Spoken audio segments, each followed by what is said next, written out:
while I started out in a carnivore diet perspective, eating meat and organs and fat, I transitioned to including some carbohydrates in my diet because of electrolyte issues, because of workouts, kind of like what Joe was describing in the podcast that got a little flat because of sleep disturbances, and because of heart palpitations connected with those electrolyte issues. What we know is that the signaling of insulin, a molecule that often gets vilified, is critical at the level of the kidney for proper maintenance of electrolytes.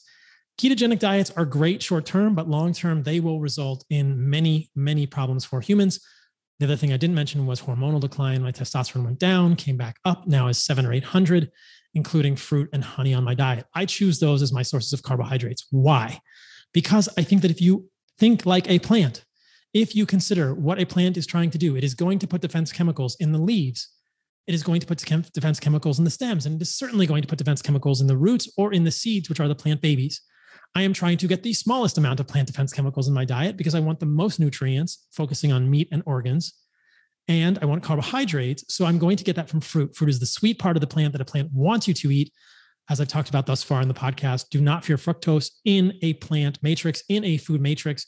Do not eat fructose in isolation, however. So that is the reason that I included carbohydrates in my diet. I started with honey. I've done 2 podcasts now with the folks from NutriSense. I've worn continuous glucose monitors to show that my glucose response stays very, quote unquote, insulin sensitive. The area under the curve remains very low. I've done multiple fasting insulins, which remain very low, less than 3, C-peptides less than 0.5, HSCRP remains low. And I had a coronary artery calcium scan about a year and a half ago, which was a big fat 0. So there was no calcium in my arteries on that scan, which is not perfect, but it was a pretty good indicator. And at the time I had quote unquote elevated LDL, but remained insulin sensitive with a low fasting insulin, et cetera. So what I am saying here is that I'm wrapping it all together and telling you why I re-included carbohydrates in my diet. It's made a massive difference in sleep, mood, exercise performance, all of these things. Electrolyte issues are non-existent now. All I have to do is use a sea salt in my diet in moderate amounts, and my body doesn't have cramps, it doesn't have palpitations, I don't have the sleep issues, and like I said, my hormones are back to where they should be with an accompanying libido. Now, eating raw testicle might have something to do with that. That's a topic for a later part of this conversation. As you guys know, I love raw organs, and I get liver and heart and raw testicle.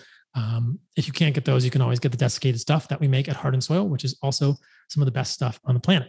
So that is, I think, most of the fruit and fructose conversation that is worth having at this point. If you go deep down that rabbit hole, what you will find is, I think, consistent with what I have described here, that almost essentially all of the time, there is no harm from including fruit in your diet, that it is going to improve endothelial function, et cetera, and that fructose in isolation appears harmful for humans. Therefore, I do not think you should include table sugar in your diet.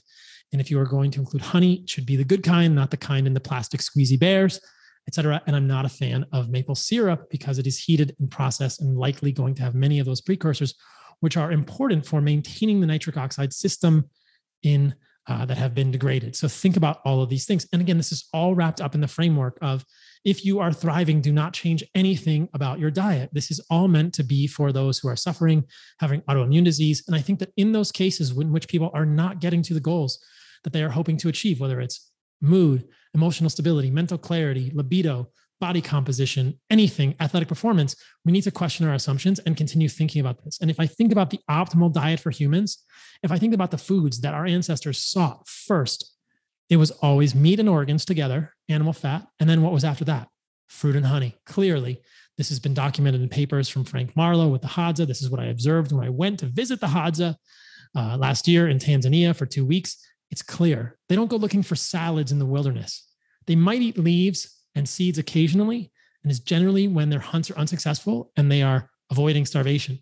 So there's a clear hierarchy of foods for humans that are living in the wild, that are hunter-gatherers, and that is meat and organs, animal fat, honey, fruit, and then a distant 5th, 6th, 7th, and 8th are things like roots, leaves, seeds. So why would you elevate things like seeds, leaves, roots to the top of your diet with a salad and crowd out the more nutrient-rich foods? You're only going to be introducing more plant chemicals, more plant defense chemicals into your diet. And I think that chronically, that is going to lead to lower vitality and lower health, and possibly chronic issues, which people have a heck of a time deciphering, because what we are all told is more vegetables, more vegetables, more vegetables.